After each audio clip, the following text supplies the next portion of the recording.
విద్యార్థులకు చెల్లించాల్సిన fee reimbursement అట్లా మెస్ ఛార్జీలు కూడా ఇవ్వాలని చెప్పేసి కూడా ప్రభుత్వాన్ని డిమాండ్ చేస్తూ ఈరోజు హైదరాబాద్ కలెక్టరేట్ అయితే ఏబీవీపీ ఆధ్వర్యంలో ముట్టడి చేస్తున్నారు. అయితే మనతో మాట్లాడడానికి ఏబీవీపీ స్టేట్ సెక్రటరీ రాంబాబు ఉన్నారు. ఆయన అడిగి తెలుసుకుందాం. ఇప్పుడు విద్యార్థులకు చెల్లించాల్సిన ఫీజు రియంబర్స్మెంట్ కూడా చెల్లించకుండా కొన్ని కాలేజీలు కూడా ఒకరోజు మూతపడిన సందర్భాలు కూడా ఉన్నాయి. దీన్ని ఏ విధంగా చూడవచ్చు? ఈ తెలంగాణ రాష్ట్రం లోపల ఫీ రియంబర్స్మెంట్ పథకం మీద ఆధారపడి ఎస్సీ ఎస్టీ బీసీ మైనార్టీ పిల్లలు 90% మంది పిల్లలు చదువుకుంటున్నారు. గత ప్రభుత్వాలు సదుద్దేశంతో పేద పిల్లలకు ఇంజనీరింగ్ ఎంబీఏ ఎంసీఏ లాంటి విద్యను అందించాలని చెప్పేసి ఒక గొప్ప లక్ష్యంతో తీసుకొచ్చినటువంటి ఈ పథకాన్ని ఈ కాంగ్రెస్ ప్రభుత్వము ఎత్తివేసే కుట్ర పన్నుతున్నది. దీనికి కారణం బట్టి విక్రమార్క ఈ రాష్ట్ర ఆర్థిక శాఖ మంత్రి గారు మాట్లాడిన మాటలే దీని నిదర్శనము. ఖచ్చితంగా ఈ తెలంగాణ రాష్ట్రంలో ఉన్నటువంటి విద్యార్థులకు హక్కుగా రావాల్సినటువంటి ఈ యొక్క స్కాలర్షిప్ రియంబర్స్మెంట్ బకాయిలను ఈ రోడ్లెక్కి నిరసన తెలుపుతున్నప్పటికీ కూడా విద్యార్థులను కేసులు పెడుతున్నారు, అరెస్ట్ చేసి జైలు తప్పిస్తే ఈ యొక్క రియంబర్స్మెంట్ స్కాలర్షిప్ కానీ రిలీజ్ చేయట్లేదు.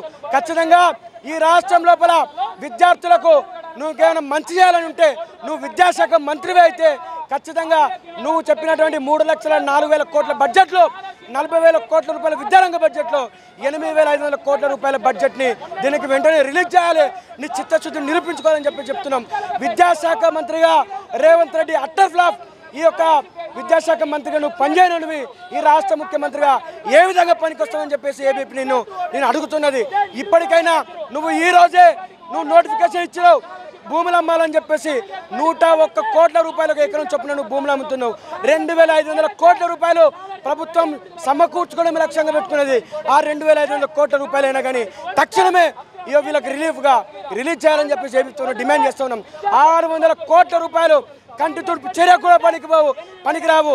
నీకు అనుకూలంగా ఉన్నటువంటి ప్రభుత్వానికి తొత్తులుగా వివరించేటువంటి కొంతమంది ప్రైవేట్ యజమానులను పెట్టుకొని అర్ధరాత్రి వరకు చర్చలు జరిపి ఒప్పుకున్నట్టుగా ప్రకటించను. 600 కోట్ల రూపాయలంటే 10% కూడా సరిపోవు. కనీసం 4th ఇయర్ అయిపోయిన విద్యార్థులు కూడా సర్టిఫికెట్ తీసుకోవడానికి అయిపోవని చెప్పేసి సందర్భంగా తెలుస్తున్నాం. కాబట్టి వెంటనే ఇవి రిలీజ్ చేయాలి, లేదా భవిష్యత్ కార్యాచరణ ప్రకటిస్తాం. అందరూ పాలకపక్షం ప్రతిపక్షం అనేటువంటి తేడా లేకుండా అందరు ఎమ్మెల్యే క్యాంప్ కార్యాలు, అందరు మంత్రుల క్యాంప్ కార్యాలు, ముఖ్యమంత్రి క్యాంప్ కార్యాలను కూడా ముట్టడిస్తాం. ఈ యొక్క తెలంగాణ రాష్ట్రంలో రాజకీయ అనిశ్చితి సృష్టిస్తామని చెప్పేసి ఈ సందర్భంగా తెలియజేస్తున్నాం. మాచల రాంబాబు ఏబీపీ రాష్ట్ర కార్యదర్శి. మెస్ ఛార్జీలు పెంచాలని చెప్పి కూడా ప్రిన్సిపల్ని అడిగితే మీ మీద కక్ష తీసుకున్న సందర్భాలు కూడా ఉన్నాయి. ఒక మెస్ ఛార్జీలే కాదన్నా, ఈ రాష్ట్రం లోపల ఉన్నటువంటి ప్రభుత్వ యూనివర్సిటీలు కూడా ప్రైవేట్ యూనివర్సిటీల కంటే అధ్వానంగా తయారైనాయి. ప్రభుత్వ యూనివర్సిటీలో సీట్ వస్తే ₹1 కట్టనవసరం లేదు, తిండి నుంచి మోరుకునే చదివే వరకు ఫ్రీగా చెప్తారు అనుకుంటే ఈ రాష్ట్రం లోపల ఉన్న ప్రభుత్వ యూనివర్సిటీలు కూడా మొత్తం పైసలమయంగా అయిపోయినాయి. ఎస్ఎఫ్సి కోర్సులు పెట్టి విద్యార్థుల నుంచి లక్షల రూపాయలు వసూలు చేస్తున్నారు. వాళ్ళు కూడా సర్టిఫికెట్లు ఇవ్వాలంటే పైసలు ముట్ట చెప్తేనే సర్టిఫికెట్లు ఇచ్చే పరిస్థితి ఉంది. మెస్సు బకాయిలు, తర్వాత ఫుడ్ పాయిజన్ కేసులు, వాటి గురించి మాట్లాడుకుంటే రోజులు సరిపోవు. ఈ కాంగ్రెస్ ప్రభుత్వం పూర్తిగా విద్యార్థి వ్యతిరేక విధానాన్ని అవలంబిస్తుంది. ఎందుకంటే యూనివర్సిటీలను, గవర్నమెంట్ ఇన్స్టిట్యూషన్లను మూసేస్తే వాటిని వెంచర్లు వేసి అమ్ముకోవాలని చెప్పేసి ఈ real estate broker Revanth Reddy ఈ కుట్ర పన్నుతున్నారు. కాబట్టి ఈ విద్యాశాఖను ఆయన దగ్గర పెట్టుకోవాలని చెప్పేసి తరముగా తెలియజేస్తున్నాం. గతంలో బీఆర్ఎస్ ప్రభుత్వం కూడా ఇదే విధంగా అవలంబించింది. ఇప్పుడు కాంగ్రెస్ ప్రభుత్వం కూడా విద్యార్థుల పట్ల చిన్న చూపు చూస్తుంది. గతంలో బీఆర్ఎస్ పార్టీ అధికారం దిగేసరికి ఆ సమయానికి 5,300 కోట్ల స్కాలర్షిప్లు పెండింగ్లో ఉండిపోయినాయి. ఈ యొక్క 8,500 కోట్లలో కాంగ్రెస్ పార్టీ పాత్ర ఎంత అవుతుందో బీఆర్ఎస్ పార్టీ యొక్క పాత్ర కూడా ఆ విధంగానే ఉంది. బీఆర్ఎస్ పార్టీ మరియు కాంగ్రెస్ పార్టీ రెండు పార్టీలు కూడా విద్యార్థి వ్యతిరేక విధానాలనే అవలంబిస్తూ ఉన్నాయి.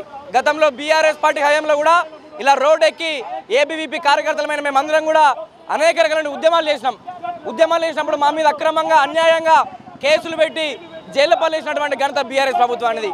ఇప్పుడు కాంగ్రెస్ ప్రభుత్వం వస్తే విద్యార్థులకు న్యాయం చేస్తామని చెప్పినటువంటి రేవంత్ రెడ్డి గారు మీ ప్రభుత్వం వచ్చి తెలంగాణ రాష్ట్రంలో దాదాపు 20 నెలల సమయం కావస్తూ ఉంది. ఇప్పటి వరకు అన్నిటి డబ్బులు ఇస్తూ ఉన్నావు, భూములు అమ్ముతూ ఉన్నావు, రియల్ ఎస్టేట్ చేస్తూ ఉన్నావు. కానీ మా విద్యార్థులకి పేద బడుగు బలహీన వర్గాల విద్యార్థులు చదువుకునేటువంటి స్కాలర్షిప్ అయితే సంజీవనిగా ఉందో ఆ స్కాలర్షిప్లు ఇవ్వకుండా ఇది మాలాంటి విద్యార్థులని ఉన్నత దూరం చేయడము మీకు సమంజసమా అని మేమందరం అడుగుతూ ఉన్నాం. ఒకటి గుర్తుపెట్టుకోండి, స్కాలర్షిప్ అనేది ప్రభుత్వం మాకు ఇచ్చేటువంటి భిక్ష కాదు, అది మా హక్కు. మేము దాన్ని కొట్లాడి గుంజుకుంటాం. మీరు ఇవ్వకపో ఉండొచ్చు, మీకు తల బిరుచుంటుండొచ్చు, మీరు వీళ్ళు ఏం చేస్తారు అనుకుంటుండొచ్చు. కానీ మేము అనుకుంటే కేసీఆర్కి ఏ గతి పట్టిందో నీకు కూడా అదే గతి పట్టబోతా ఉంది. ఈ యొక్క రాష్ట్రంలో విద్యార్థులందరూ తొక్కుడు తొక్కితే మళ్ళీ ఒక 50 సంవత్సరాల వరకు ఈ రాష్ట్రంలో కాంగ్రెస్ పార్టీ అనేది అధికారంలో రాకుండా సత్తా ఈరోజు ఏబీపీ కార్యకర్తలు మేము అందరూ కూడా ఉందని చెప్పేసి మేము హెచ్చరిస్తూ ఉన్నాం. అంటే కొన్ని హాస్టళ్లలో కూడా ఫుడ్ పాయిజన్ జరిగి విద్యార్థులు కూడా హాస్పిటల్ పాలవడం జరిగింది. విద్యాశాఖ మంత్రిగా సీఎం ఉన్నా కూడా ఎట్లాంటి చర్యలు తీసుకోవట్లేదు. ఈరోజు విద్యాశాఖ మంత్రిగా సీఎం ఉండి యూనివర్సిటీలను నిర్వీర్యం చేసి యూనివర్సిటీలని మూతపడగొట్టి ఉన్నటువంటి వేల ఎకరాల భూమిని, వందల ఎకరాల భూమిని, కోట్లు విలువేసేటువంటి భూమిని ఈరోజు హెచ్యూ మనం చూసినాం. హెచ్యూలో భూములను నమ్ముకునే ప్రయత్నం చేసిండు. ఉస్మాన్ యూనివర్సిటీ బంద్ అయిందనుకో దాదాపు 1500 ఎకరాల భూమి ఉంటుంది. నగరం నడిబొడ్డునుంది, నగరం యొక్క మిడిల్లో ఉంది. అది కనుక మూతపడితే విద్యార్థులు లేకపోతే స్కాలర్షిప్ ఇవ్వకపోతే విద్యార్థులు రారు, రిక్రూట్మెంట్ లేకపోతే టీచర్లు ఉండరు. ఇవన్నీ మూతపడితే యథేచ్ఛగా ఉన్నటువంటి భూముల్ని అమ్ముకునేటువంటి ప్రక్రియ జరుగుతూ ఉంది. ఈరోజు రోడ్లకు బిల్లులు ఇస్తున్నావు, బిల్డింగ్లకు బిల్లులు ఇస్తున్నావు, ప్రతిదానికి బిల్లులు ఇస్తావు. ఎందుకు ఇస్తావు? మీరు మీ మంత్రులు ప్రతి బిల్లుకి 15-20% కమిషన్ తీసుకుంటా ఉన్నారు. కానీ మాకు వచ్చేటువంటి స్కాలర్షిప్లో మీ కమిషన్ రాదని చెప్పేసి ఈరోజు మా స్కాలర్షిప్లు విడుదల చేయట్లేదని మేము ఆరోపిస్తూ ఉన్నాం. మీకు కనుక విద్య పట్ల చిత్తశుద్ధి ఉంటే వెంటనే 8,500 కోట్ల పెండింగ్ బకాయిలని విడుదల చేయాలి. లేకపోతే రానున్న రోజుల్లో ఏం జరిగినా కూడా దానికి రేవంత్ రెడ్డి గారే బాధ్యత వహించాల్సి వస్తుందని చెప్పేసి మేము హెచ్చరిస్తూ ఉన్నాం. అంటే ఓయూకు సీఎం రేవంత్ రెడ్డి వచ్చినప్పుడు కూడా విద్యార్థుల సమస్యలన్నీ పరిష్కరిస్తాం, యూనివర్సిటీలు కాలేజీలలో ఉన్న సమస్యలు కూడా అన్నిటి కూడా పరిష్కరిస్తామని హామీ ఇచ్చారు. నెల రోజులు అవుతుంది, అయినా కూడా ఇప్పటివరకు ఎట్లాంటి చర్యలు తీసుకోలేదు. ఇంకోటి ఏమన్నా అంటే నేను వచ్చినప్పుడు పోలీసు వాళ్ళు కూడా ఎవరు ఉండొద్దు యూనివర్సిటీలో అని కూడా ఒక మాట చెప్పారు. దాని విధంగా ఎట్లాంటి చర్యలు కూడా తీసుకోవడం లేదు. దీని మీద మీరు ఏమంటారు? రేవంత్ రెడ్డి గారు ఉస్మాన్ యూనివర్సిటీకి వచ్చిర్రు, నా దగ్గర మీకు ఇవ్వడానికి డబ్బులు లేవు, పంచడానికి భూములు లేవు, కానీ నేను మీకు కేవలం ఒక విద్య మాత్రం ఇవ్వగలుగుతా అని చెప్పేసి గప్పలు ఉన్నటువంటి ముఖ్యమంత్రి మా స్కాలర్షిప్ ఎందుకు ఇస్తున్నాడో మాకు తెలుసలేదు. ఓయికి వచ్చిండు ముఖ్యమంత్రి గారు, ఓయికి వచ్చిండు. నువ్వు ముఖ్యమంత్రివా లేకపోతే కార్పొరేటర్వా? నువ్వు ముఖ్యమంత్రి, ఇంటెలిజెన్స్ వ్యవస్థ, పోలీస్ వ్యవస్థ, ప్రతిదీ ఎస్బీ స్పెషల్ బ్రాంచ్ అన్ని దగ్గర ఉంటాయి. నేను ఇంటెలిజెన్స్ లేదా నీ దగ్గర? యూనివర్సిటీకి ఏం కావాలి నీకు తెలియదా? అనేక సార్లు మా వీసీ హైయర్ ఎడ్యుకేషన్ అధికారులు సీఎం దగ్గరికి వెళ్ళి విన్నవించారు, మాకు ఇది కావాలి, మీకు అది కావాలని చెప్పేసి. అదంతా పక్కన పెడితే మా వీసీ స్టేజ్ మీదనే మాకు కన్వెన్షన్ సెంటర్ కావాలి, మాకు గ్రాంట్ కావాలని చెప్పేసి రోడ్డు మీద చెప్తా ఉంటే ప్రపోజల్స్ రాసి పెట్టాను డిసెంబర్లో వస్తా అంటావా? నువ్వేం మనిషివా? నువ్వు ఇంటెలిజెన్స్ లేదా నీకు? నువ్వు సీఎంవా కార్పొరేటర్వా? ఇంటెలిజెన్స్ ఏం చేస్తుంది నీది? ఇంటెలిజెన్స్ రిపోర్ట్ ఇస్తలే. అనేక సార్లు హైయర్ ఎడ్యుకేషన్ అధికారులు నీకు సబ్మిట్ చేయాలి, మెమోరాండం సబ్మిట్ చేయాలి, యూనివర్సిటీలకు ఏం కావాలో మళ్ళీ రిపోర్ట్ ఇస్తే డిసెంబర్లో వస్తా అంటావా? నువ్వు డిసెంబర్లో వచ్చేయలేదు, చచ్చేది లేదు. కేవలం నీ యొక్క పబ్లిసిటీ కోసం, నీ యొక్క ఏదైతే పైరవీల కోసమో యూనివర్సిటీకి వచ్చి గప్పాలు కొట్టుకొని 20 ఏళ్ళ తర్వాత ఓరికి ముఖ్యమంత్రి వచ్చిందని చెప్పుకోవడానికి మాత్రమే నువ్వు యూనివర్సిటీకి వచ్చినావు. నీకు కనుక చిత్తశుద్ధి ఉంటే ఆ రోజు స్టేజ్ మీద ఒక 1000 కోట్లు ఇచ్చేసి పోయాడు వాడి. డిసెంబర్లో వస్తా అంటే దాట వేసే ధోరణి ఇది.